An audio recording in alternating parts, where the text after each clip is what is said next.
नमस्कार, सी न्यूज़ भारत देख रहे हैं आप। मैं हूं अखिलेश पांडे। वक्त हो चुका है न्यूज़ बुलेटिन का। इस बुलेटिन में हम जानेंगे कि कहां दुष्कर्म के आरोपी को पुलिस ने किया गिरफ्तार, कहां एआरटीओ अधिकारी ने ट्रक मालिकों के साथ की बैठक, कहां प्राचीन महादेव मंदिर में उमड़ी श्रद्धालुओं की भीड़। ऐसी तमाम खबरों पर आई विस्तार से करते हैं चर्चा।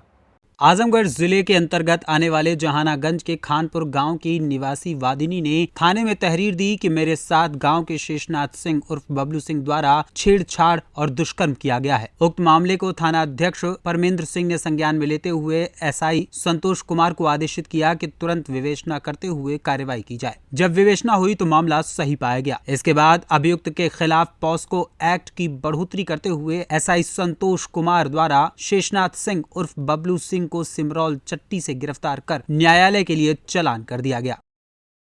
आजमगढ़ से सी न्यूज़ संवाददाता सीबी भास्कर की रिपोर्ट।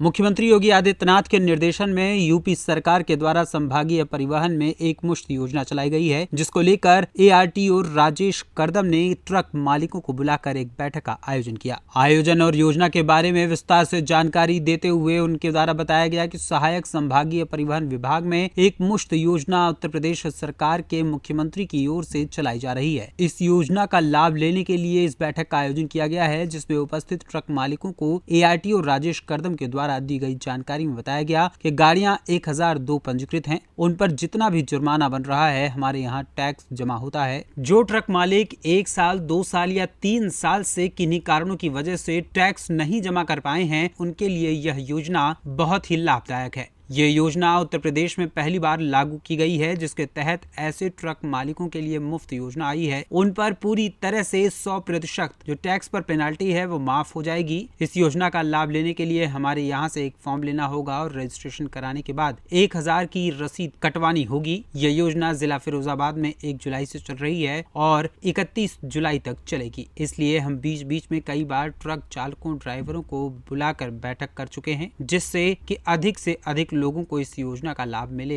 यही हमारा उद्देश्य है।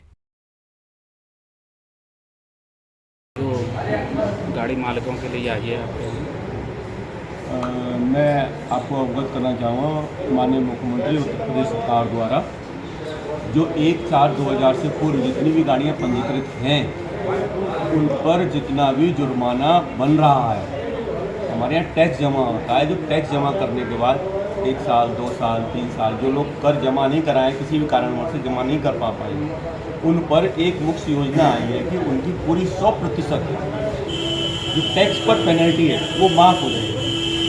उसमें आवेदन देना है, मैंने फॉर्म बांटे हैं। 1000 रुपये की रसीद कटेगी पहले, उसके बाद रजिस्ट्रेशन हो जाएगा। उसके बाद हमारी दायित्व बनता है कि हमें 10 दिन के अंदर अंदर उस पत्र को, वो जो योजना के अंतर्गत रजिस्ट्रेशन करा है उसका निस्तारण करना। उस पर जितनी भी पेनल्टी बन रही हो, 10,000, 20,000, 30,000, 40,000 जो भी पेनल्टी बन रही होगी उसके, वो पूरी 100% माफ़ है। 1 जुलाई से ये कार्यक्रम चल रहा है। बीच बीच में हम इसलिए बैठकें बुला रहे हैं कि लोग भूल ना जाएँ, लोग ज़्यादा से ज़्यादा इस योजना का फ़ायदा उठा लें, क्योंकि उत्तर प्रदेश में ये योजना पहली बार आई है। इतने लंबे समय अंतराल, जब से मेरी कोई लगभग 30-32 साल की नौकरी हो गई, उसमें मैं देख पा रहा हूँ कि मुझे ही एक प्रथम बार योजना मिली है। इसकी लास्ट डेट क्या है? अभी तक तो जुलाई है।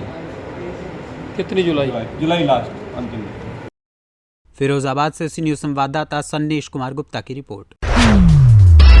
हजारीबाग के सबसे प्राचीनतम मंदिर बुढ़वा महादेव में सावन की पहली सोमवारी पर श्रद्धालुओं की भीड़ देखने को मिली। श्रद्धालु लंबी लाइन में कतार में लगे सुबह से ही भगवान भोलेनाथ की पूजा अर्चना के लिए खड़े थे। कोरोना के कारण 2 सालों के बाद मंदिर में पूजा अर्चना की छूट मिली, जिसे लेकर श्रद्धालुओं में एक अलग ही उत्साह देखने को मिला। मंदिर के प्रमुख पुजारी आचार्य प्रमोद महाराज ने बताया कि यह मंदिर 500 साल पुराना है तथा यहाँ हर सावन के सोमवारी को श्रद्धालुओं की भीड़ आती है।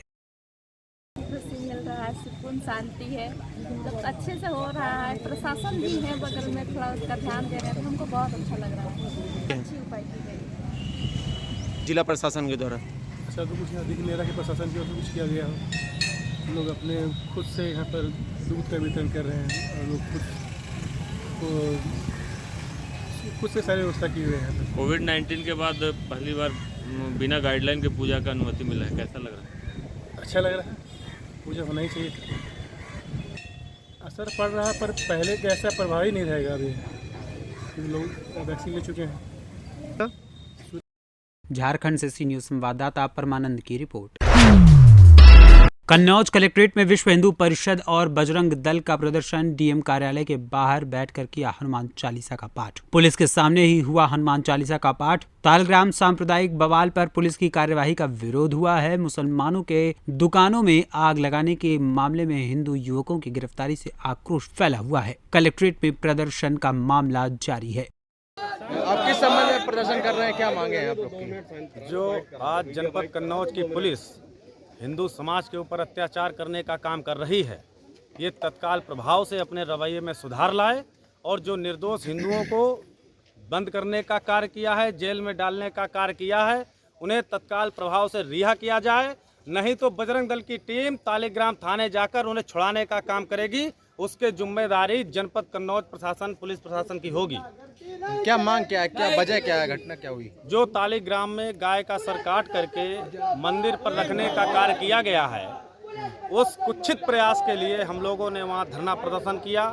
मुसलमान लोगों ने अपने ही दुकानों को आग लगाकर हिंदुओं को फंसाने का कार्य किया और उत्तर प्रदेश पुलिस उनकी पूरी मदद कर रही है। मुस्लिमों के दबाव में आकर के जनपद कन्नौज की पुलिस जो काम कर रही है, उसके विरोध में मैं डीएम साहब को ज्ञापन देने का काम करूंगा और ये निवेदन करूंगा कि हमारे हिंदू समाज जो निर्दोष लोग वहां बंद हैं, कार्यकर्ताओं को जो वहां की पुलिस उठाकर बंद करने का कार्य कर रही है, उनको तत्काल प्रभाव से। कन्नौज से सी न्यूज संवाददाता सीबू सैनी की रिपोर्ट। फिलहाल के लिए इस बुलेटिन में इतना ही। देश दुनिया की तमाम खबरों के लिए देखते रहें सी न्यूज भारत। हर खबर आपके साथ, आपके हाथ।